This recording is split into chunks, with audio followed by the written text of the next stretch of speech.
Cycle komoditi memang selalu terjadi ya setiap 5 sampai dengan 15 tahun. Saat ini memang cukup lama.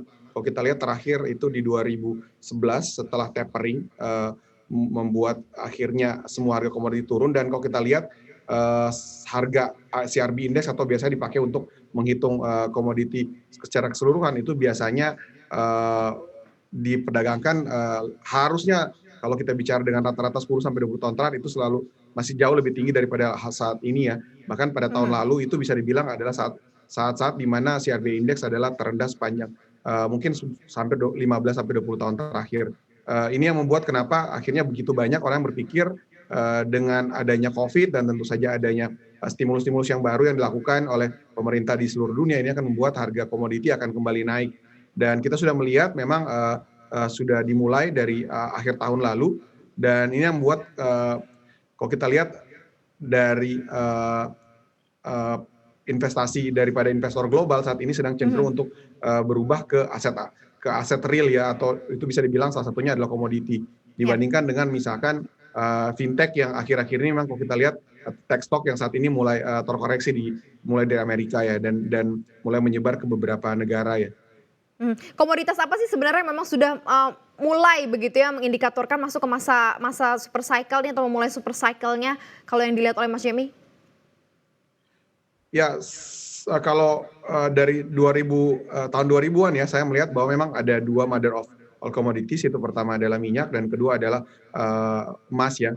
Minyak kenapa? Karena begitu banyak turunannya, seperti salah satunya palm oil yang bisa jadi bahan bakar juga, dan itu semua berhubungan dengan soft commodities ya, karena balik lagi akan mengancam hektar daripada yang bisa dipakai untuk menanam soft commodities tersebut. Tapi juga kita lihat adalah gold yang biasa selama ini dipakai untuk hedging inflasi. Jadi memang dua komoditi ini yang mungkin menurut saya akan jadi patokan ya. Kita lihat gold udah nyentuh all time high itu tahun lalu, dan saat ini memang walaupun ada koreksi, tapi kita melihat bahwa yang malah naik adalah komoditisnya adalah oil ya.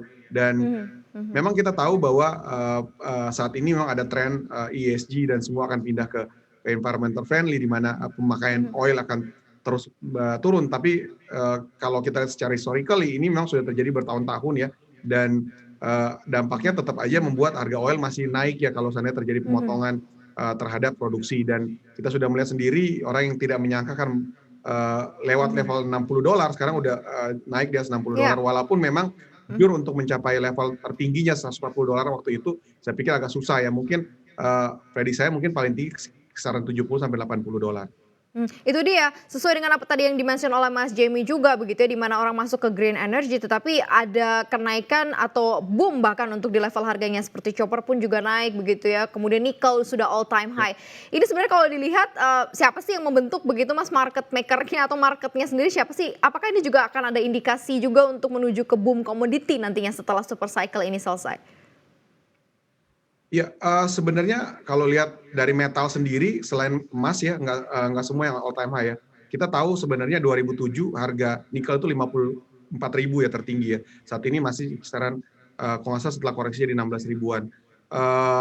Timah sudah mendekati all time high, timah all time high di 20 tins di 28.000 kalau nggak salah 30.000 sekian ya.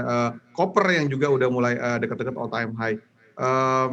Tapi masih begitu banyak ya, kita bicara kalau dari metal sendiri ada beberapa contoh silver yang masih di level sekarang $27, kita tahu paling tinggi dia kisaran 44 sampai $50.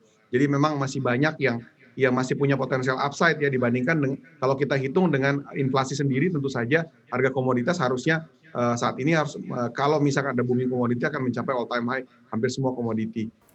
Jangan lupa untuk install aplikasi CNBC Indonesia yang tersedia di App Store dan Play Store, dan ikuti terus perkembangan ekonomi bisnis terkini hanya di CNBC Indonesia Beyond Business.